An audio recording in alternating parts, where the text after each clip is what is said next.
Hola a todos y a todas. De nuevo vamos a continuar con el epígrafe 4.3 del tema 4, que se llama Intervención pública para lograr la equidad, justicia económica y redistribución.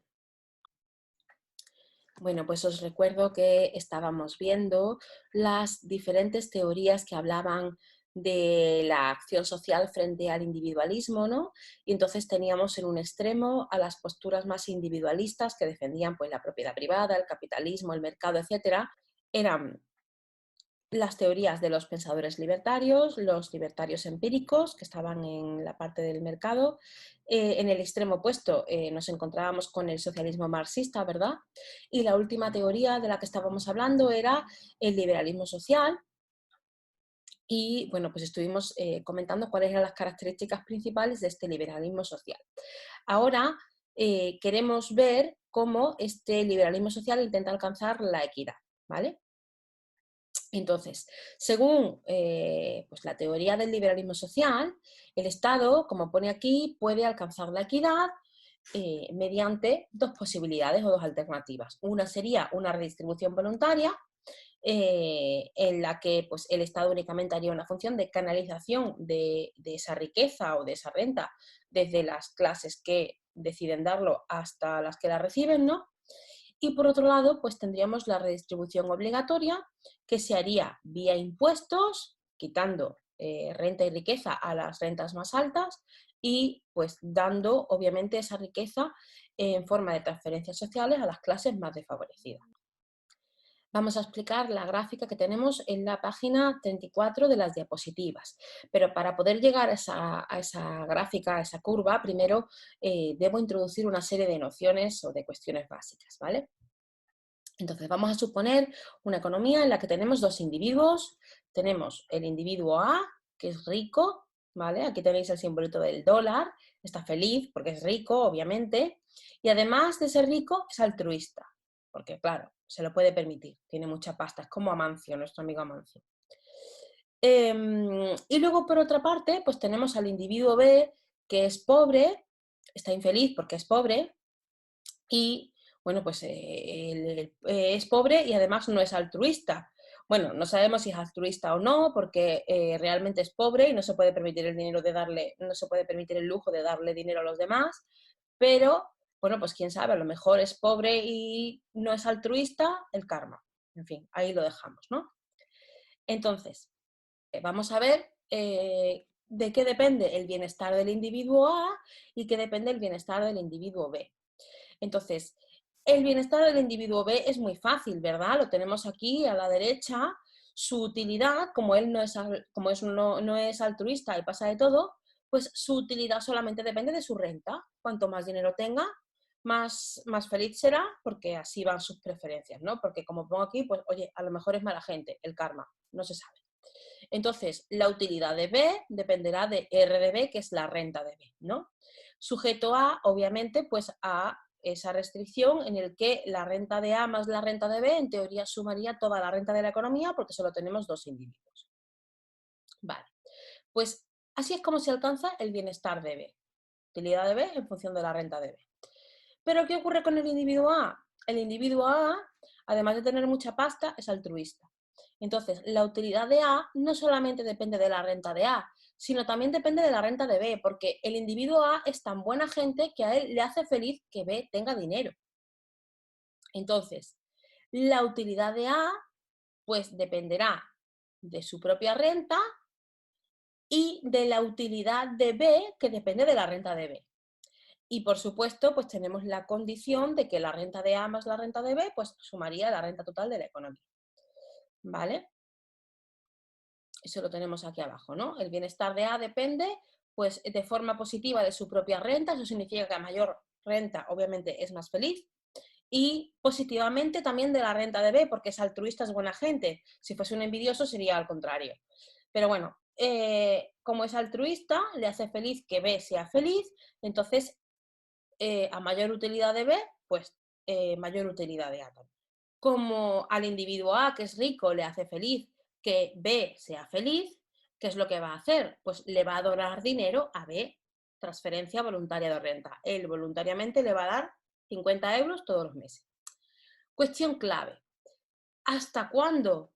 Es decir, ¿dónde está el límite de A? ¿Cuánto le hace feliz a A que B sea feliz? Eso tiene un límite, ¿verdad? Pues estaría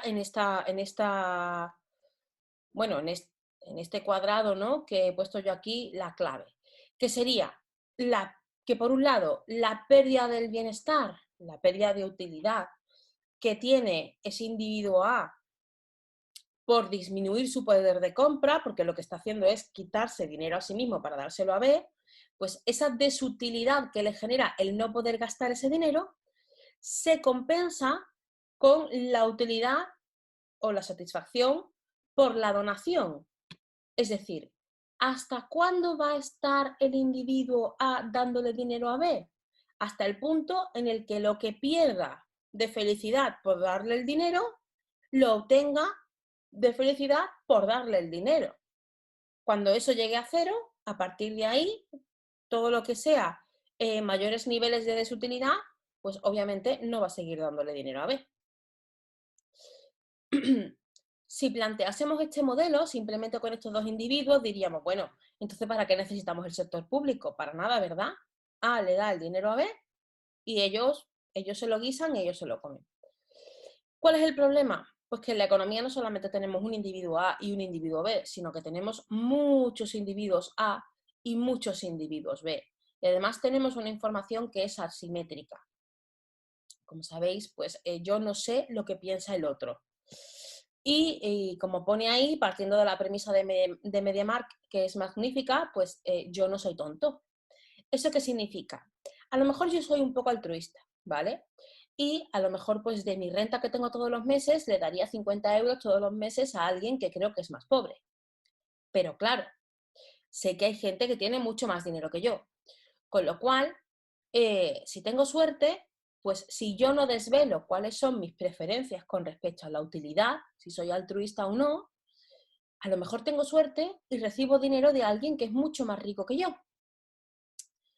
Entonces, yo no tengo ningún incentivo a desvelar cuáles son mis preferencias con respecto al altruismo, porque es posible que reciba dinero de otras personas que, como digo, pues tienen más dinero que yo. ¿Qué ocurre en esa circunstancia? Pues en esa circunstancia lo que ocurre es que la redistribución, entendido como un bien que en teoría se podría comercializar en un mercado, ¿vale? La redistribución se convierte en un bien público puro. No sé si os acordáis cuando hablábamos de los bienes públicos puros, que tenían una serie de características, la no exclusión, la no rivalidad, etcétera, pero aquí se convierte en un bien público puro porque como nosotros no estamos dispuestos a desvelar nuestras preferencias, nos convertimos todos en free riders, en parásitos, que por cierto vi la película y os la recomiendo. ¿Qué era eso de los free riders? Pues esos parásitos, ¿verdad?, que se aprovechaban del sistema. En ese sentido, pues todos nos convertimos en free riders, porque claro, si yo no desvelo mis preferencias sobre el altruismo, no voy a hacer ninguna donación para ver si la recibo yo. Pero igual que lo hago yo, lo van a hacer el resto. Con lo que al final, pues el nivel de altruismo que hay en la sociedad es cero o muy bajo. ¿Vale? Como pongo aquí, pues no revelo mi grado de altruismo a ver si me dan pasta alguien que sea más rico que yo.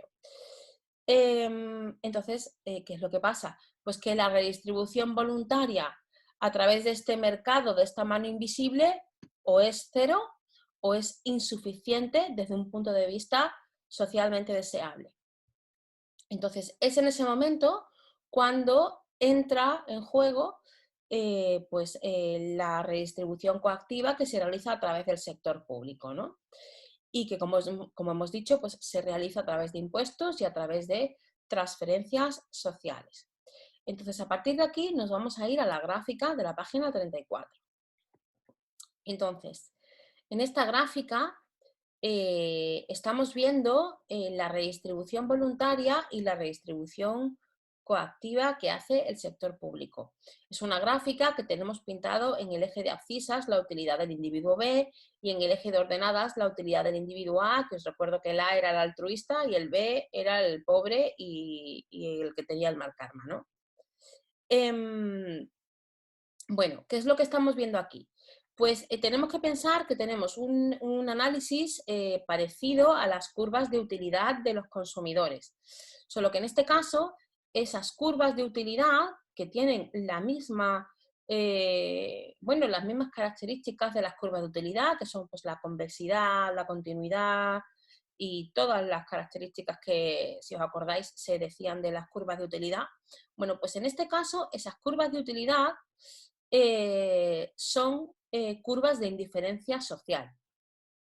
Estas curvas de indiferencia social, si las curvas de utilidad nos hablan del bienestar individual, ¿verdad? La utilidad individual, en este caso las curvas de indiferencia social nos hablan del bienestar colectivo. En teoría, pues como un agregado de todas las curvas individuales o todas las curvas de indiferencia individuales de los individuos que componen la sociedad. Entonces, al igual que con las curvas de utilidad, pues conforme la curva de indiferencia social es más alta, estamos alcanzando niveles de bienestar superiores en la sociedad. Además, dentro de una misma curva de utilidad, por ejemplo, esta CIS 0, pues todos los puntos de la curva tienen el mismo nivel de utilidad o el mismo nivel de indiferencia social.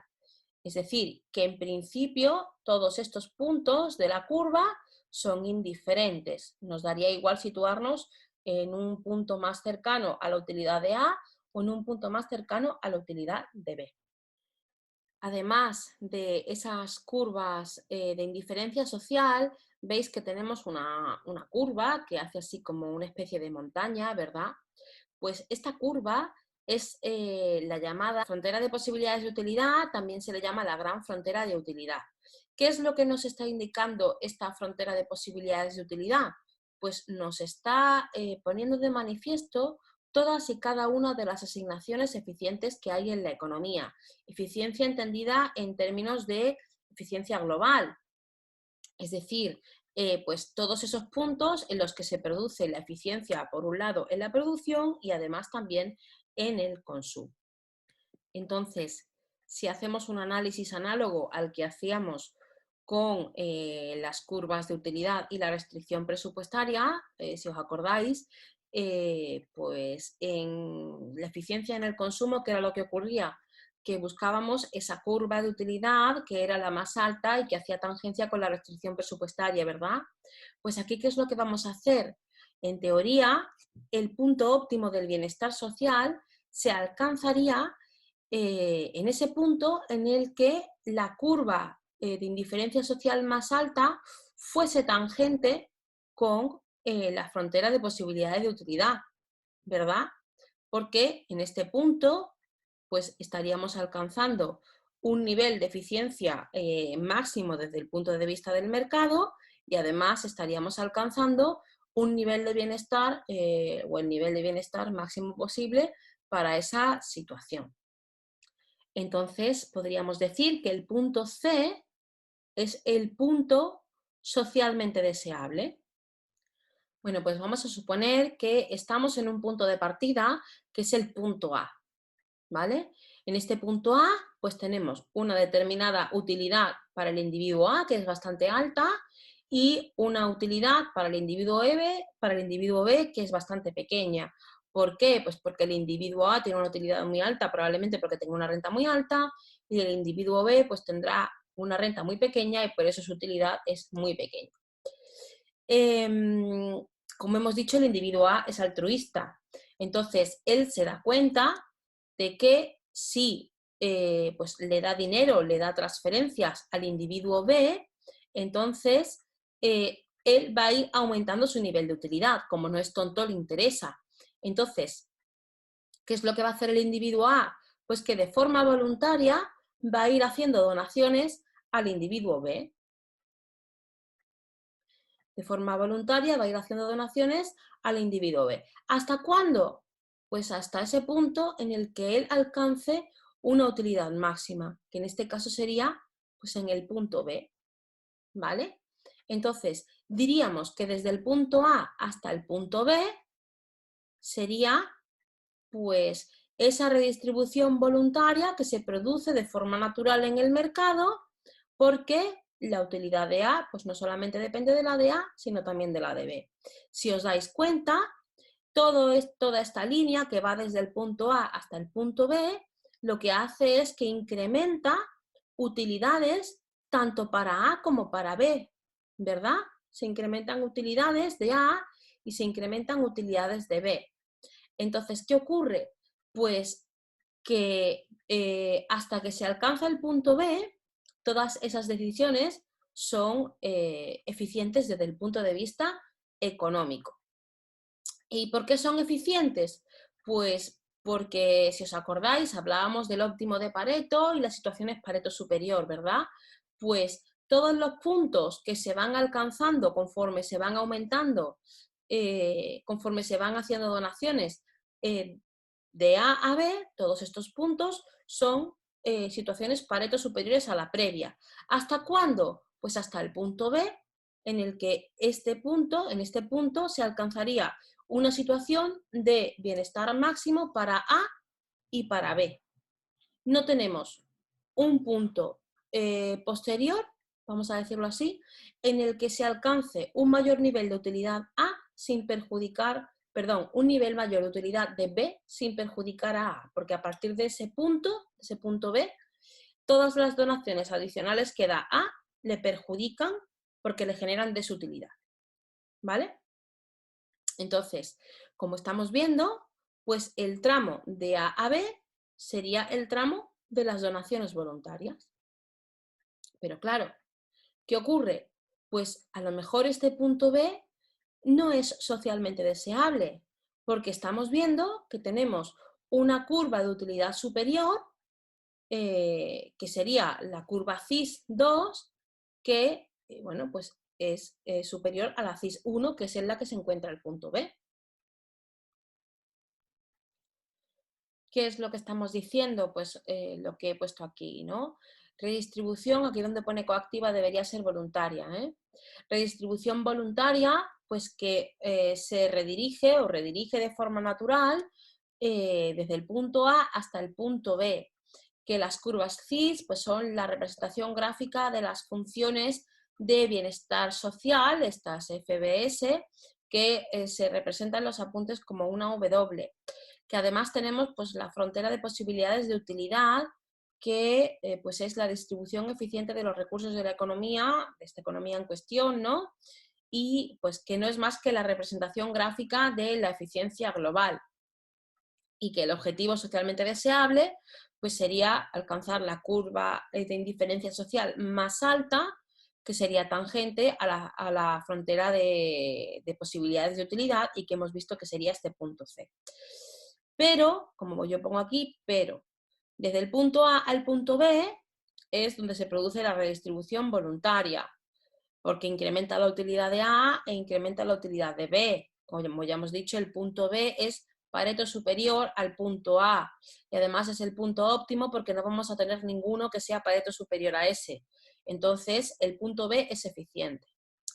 Pero claro, como hemos dicho, ese punto B se sitúa en una curva de indiferencia social, que es la curva número 1, que pues tiene un nivel de utilidad o de bienestar colectivo inferior a la curva de indiferencia 2. Entonces, a lo mejor pues nos interesaría llegar a ese punto óptimo socialmente deseable, que es el punto C. ¿Qué pasa? Que desde el punto B al punto C lo que se producen son aumentos en la utilidad de de B, pero a costa de disminuciones en la utilidad de A.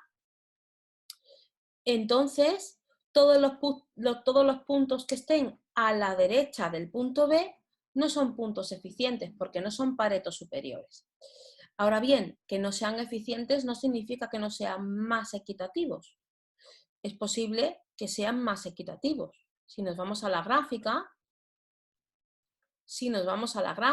y vemos desde el punto B al punto C, el punto C es un punto más intermedio, ¿verdad? estamos restando utilidad al individuo A, le estamos dando utilidad al individuo B. O sea, podríamos pensar que se produce una distribución más igualitaria de los niveles de satisfacción entre la población. Pero claro, aquí entramos en otra vez el tema de los juicios de valor. Es decir, ¿qué me preocupan más? ¿Las ganancias de utilidad que tiene A, que es rico, o las ganancias de utilidad que tiene B, que es pobre?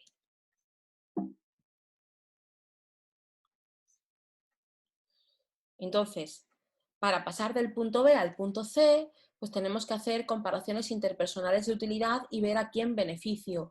Y como ya sabéis, eso consiste en emitir juicios de valor. Bueno, pues esos juicios de valor se pueden modelizar mediante modelos matemáticos, ¿no? Serían modelos de juicios distributivos en la economía. Y esa modelización no es más que la creación de las funciones de bienestar social, que ya hemos dicho que se llaman por esa W de welfare, ¿no?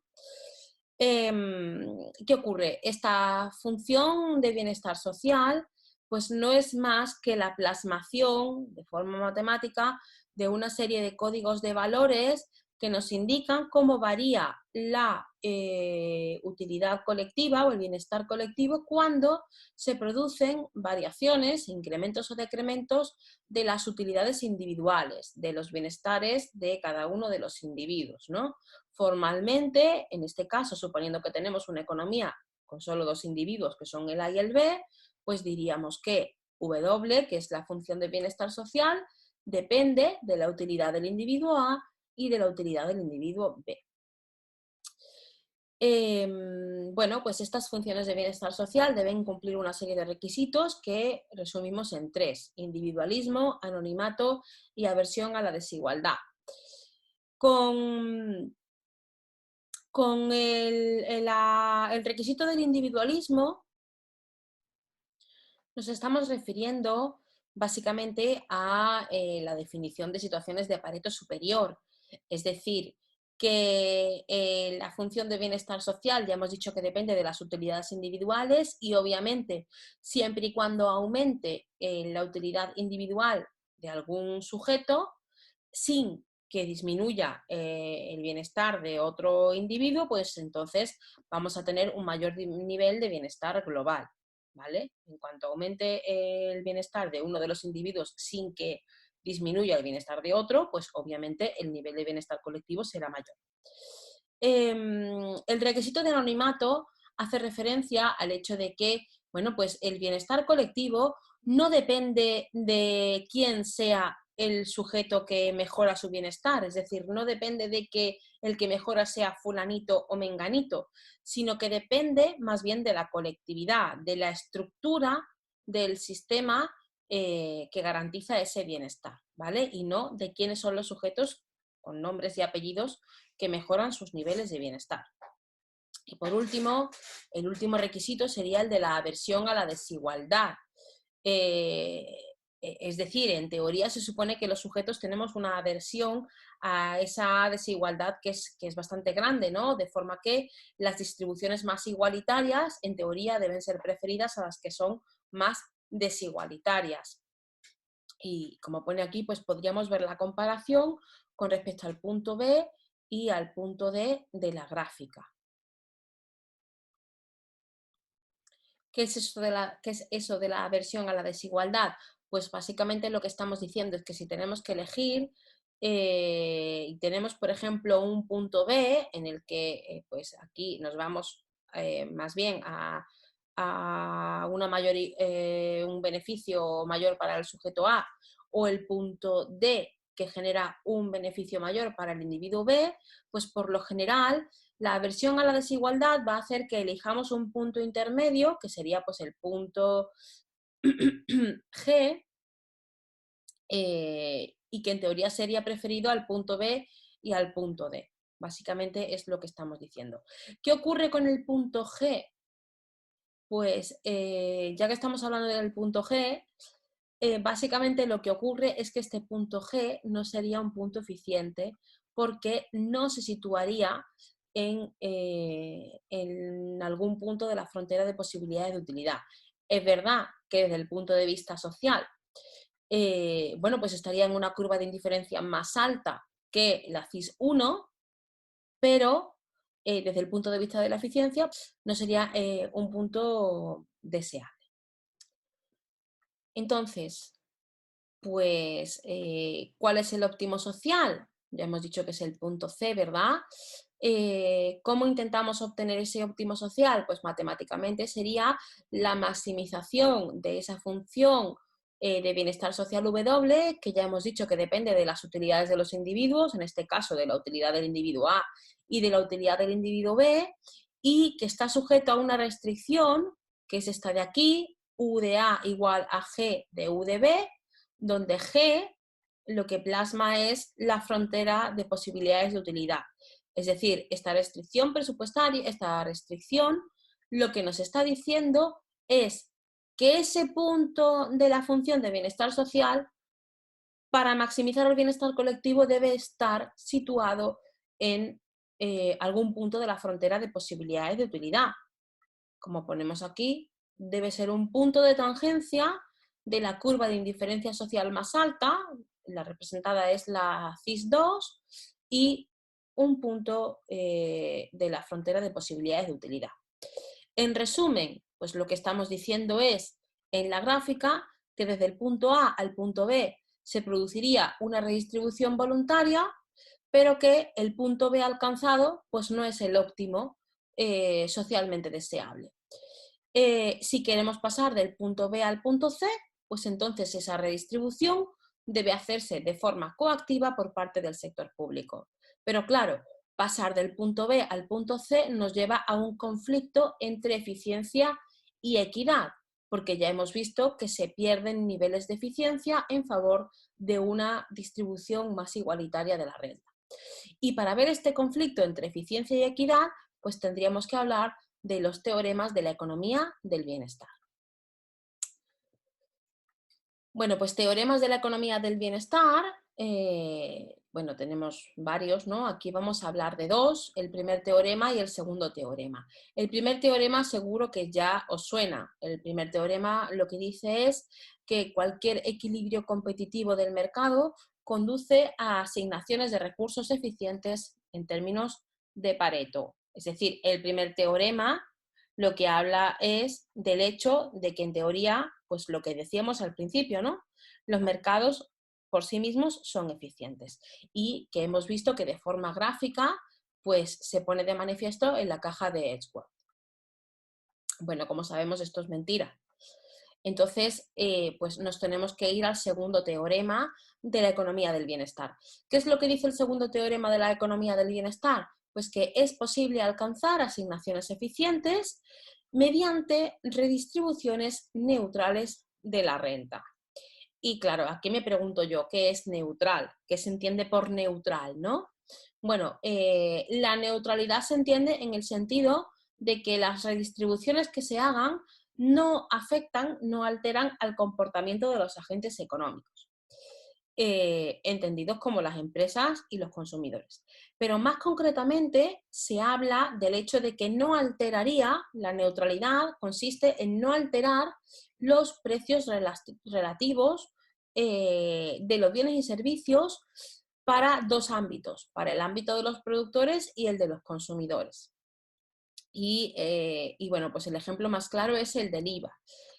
Con no alterar los precios relativos, estamos hablando de que no se altera el cociente de precios, pues por ejemplo, supongamos que tenemos un bien X y un bien Y, pues hacemos ese cociente de precios, P de X partido P de Y, y nos daría pues esa relación de precios relativos, porque podría ser 1, 2 o la que fuese, ¿no? Pongo el ejemplo de los productores y de los consumidores. ¿Qué es lo que estamos diciendo con esto de la neutralidad? Bueno, pues vamos a suponer que tenemos el bien X que vale 1 euro y el bien Y que vale 1 euro. Pero en ese caso, bueno, hacemos la relación del cociente de precios y sería 1 partido 1 nos da 1, intercambio de 1. ¿Qué ocurre? Vamos a introducir un IVA sobre uno de los bienes, por ejemplo, sobre el bien X. Ahora el cociente de precios varía, ¿verdad? Porque si el precio ahora es 1,21 del bien X, pues sería 1,21 partido 1, con lo cual ya el cociente de precios ha variado. Pero además, otra cosa, existe una divergencia entre el precio que paga el consumidor y el que recibe el productor, porque el precio que paga el consumidor es 1,21, pero el que recibe el productor sigue siendo 1 euro, porque esos 0,21 céntimos no se los lleva el productor, se lo lleva Hacienda, ¿vale? Bueno, pues a esta alteración de los precios relativos se llama costes de eficiencia, ¿vale? Entonces, en teoría, un impuesto que no alterase estos precios relativos sería neutral y por lo tanto no generaría costes de eficiencia. Ya estáis viendo entonces que el IVA es un impuesto que puede afectar a los precios relativos y que por tanto genera costes de eficiencia. Habría que hacer un análisis más exhaustivo que veréis en Hacienda Pública 2 para analizar esta cuestión, ¿no? Pero bueno, aquí habla de redistribuciones neutrales de renta. No estamos hablando de impuestos sobre el consumo, estamos hablando de redistribuciones neutrales sobre la renta. ¿Cómo podríamos ver eso? Pues mediante la aplicación de un impuesto sobre el salario, que es la gráfica que tenemos en la página 38. Un impuesto sobre el salario podría ser, por ejemplo, un IRPF, un impuesto sobre la renta de las personas físicas, ¿no?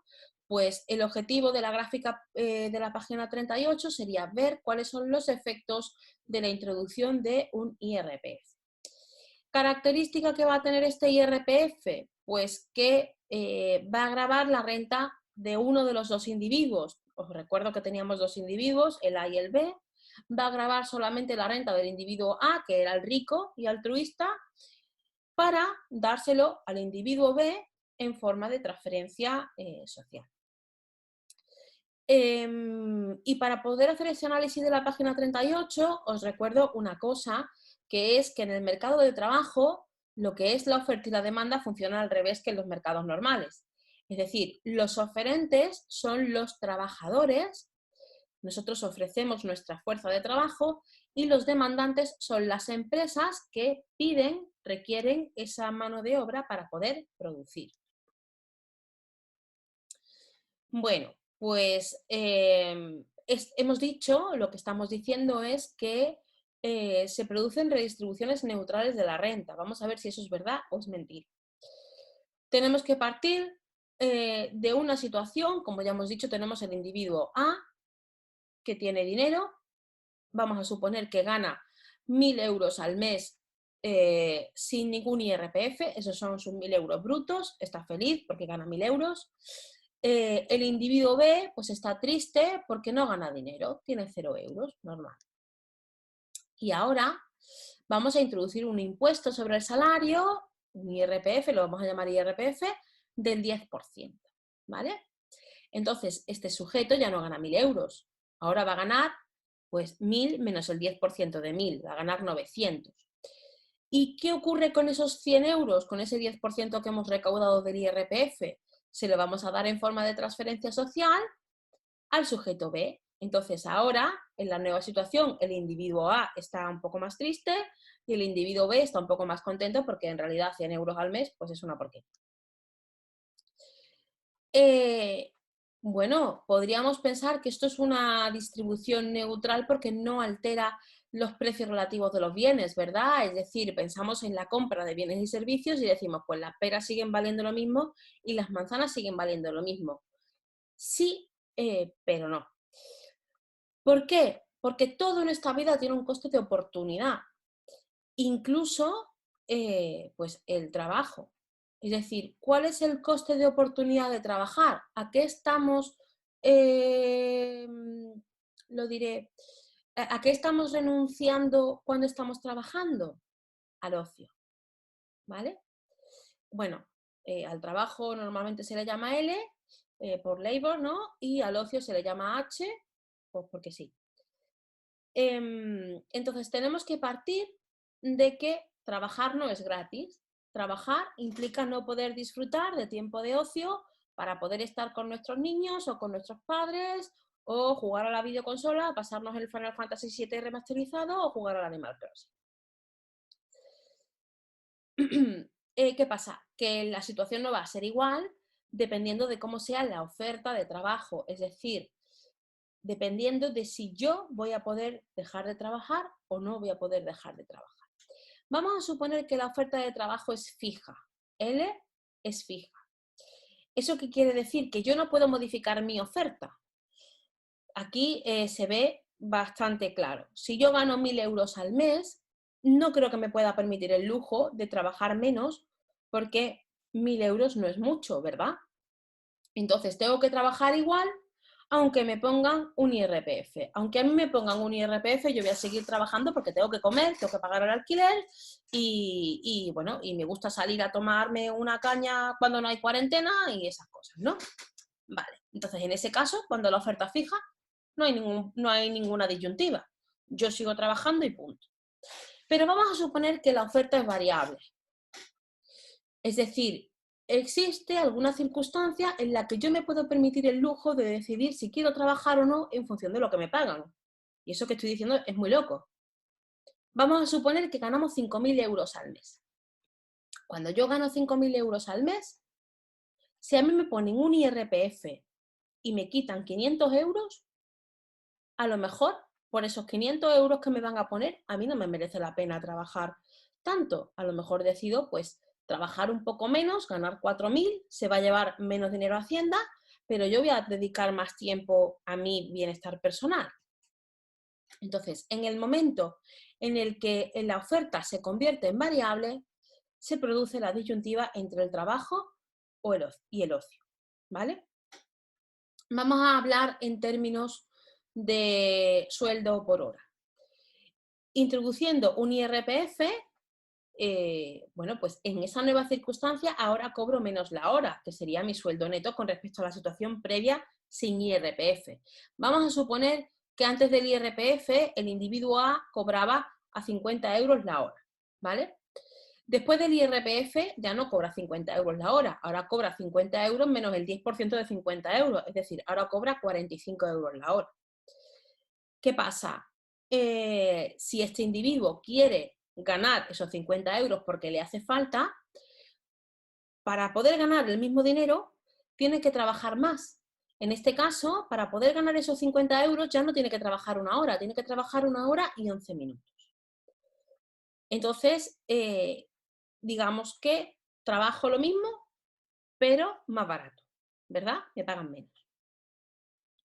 ¿Qué ocurre?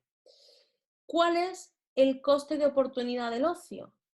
Pues os recuerdo que cuando hablábamos del coste de oportunidad era el valor que se le daba a ese bien, pero en términos de lo que valía el contrapuesto, ¿verdad? Entonces, en este caso, el coste de oportunidad del ocio es el salario. Y como el salario se ha abaratado, el ocio se ha abaratado con respecto al trabajo. Entonces, ahora, para mí, me sale más barato tener más ocio que trabajar, porque me cuesta más trabajo trabajar, tengo que trabajar más para ganar lo mismo. Si hablamos de precios relativos, pues como veis aquí a la izquierda, realmente a lo mejor no se han alterado los precios de consumo finales, que es lo que estamos pensando, pero se ha alterado el precio relativo de la relación entre el trabajo y el ocio. Antes de introducir el impuesto, pues si yo hacía la relación del precio del ocio con respecto al trabajo, vamos a decir que era 50-50, era una relación de 1.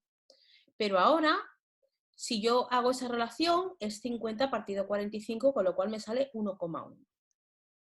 Entonces, ¿qué es lo que voy a hacer? Pues como parto de la premisa de MediaMarkt, y no soy tonto, si mi oferta es variable y me lo puedo permitir, probablemente vamos a sustituir trabajo por ocio.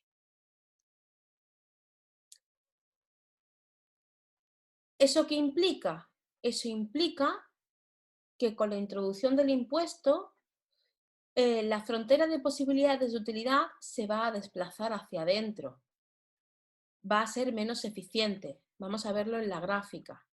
Con la introducción del IRPF, lo que está ocurriendo es que bueno, pues la frontera de posibilidades de utilidad que ya hemos dicho que era esta curva que tenía forma de montaña, ahora se desplaza hacia adentro, de forma que a partir de este punto A, pues va a seguir esta línea discontinua en el interior, ¿vale? Frontera de utilidad con un impuesto sobre el salario. ¿Eso qué es lo que hace? Pues que si antes alcanzábamos un punto de eficiencia B, que tenía, estaba en una curva de indiferencia social número 1, ahora ya ese punto B para mi economía es inalcanzable. Entonces, como máximo, voy a poder alcanzar un punto C que tiene pues, una curva de indiferencia social más baja. Esta sería la diferencia de aplicar pues, una frontera de utilidad con un impuesto sobre el salario, que estamos viendo que no es eficiente, con respecto a aplicar un impuesto que sea neutral y que no me alteraría la frontera de posibilidades de utilidad. La cuestión está en que la aplicación de impuestos neutrales es muy, muy, muy complicado porque por poco que queramos aplicar cierto nivel de equidad a la sociedad, estamos alterando el comportamiento de los agentes económicos y, por tanto, pues se está perdiendo eficiencia. Es decir, cualquier impuesto que recaiga sobre la capacidad de pago, que son todos, y os recuerdo que la capacidad de pago son de 3 tipos, renta, riqueza y consumo, pues cualquier impuesto que recaiga sobre esas cuestiones es un impuesto no neutral por defecto, porque al recaer sobre la capacidad de pago está alterando el comportamiento de los agentes económicos. La duda viene si compensa aplicar impuestos que no son neutrales. Si vemos la gráfica, vamos a ver que sí compensaría, pero desde el punto A hasta el punto F. ¿Por qué? Pues porque desde el punto A hasta el punto F, los incrementos que tenemos en equidad se compensan, son superiores a los costes de eficiencia o la pérdida de eficiencia obtenida. Por lo tanto, pues en ese caso sí compensa. Pero no compensaría, por ejemplo, en el punto D. En el punto D ocurriría lo contrario, los costes de eficiencia serían superiores a las ganancias en equidad. Aquí lo tenemos en la gráfica. Hemos dicho que desde el punto A hasta el punto F sí compensa y en el punto D no compensa. ¿Por qué? Porque desde el punto A hasta el punto F estamos viendo que, bueno, no estamos perdiendo equidad. Al contrario, nos estaríamos situando por niveles de indiferencia social que están por encima de esta curva de indiferencia social cero, ¿verdad? Entonces, como estamos diciendo, pues desde el punto A hasta el punto F compensa el incremento de equidad con respecto a la pérdida de eficiencia económica. Pero desde el punto F hasta el punto D nos estaríamos situando por una curva de indiferencia social que estaría por debajo de la original, ¿vale? Por eso, en este tramo, pues no compensaría esa pérdida de eficiencia porque las ganancias en equidad serían inferiores. Más cuestiones. Pues que todo esto que estamos comentando se va a ver influenciado por la forma que tenga la función de bienestar social, es decir, por la forma que tengan esas curvas cis, que son la representación gráfica de W. Y eso, obviamente, afecta al tipo de redistribución óptima que vamos a obtener. ¿Y eso de qué depende? Pues otra vez de los juicios de valor que tengamos en la economía, es decir, de las consideraciones filosóficas y morales que sean imperantes en la sociedad.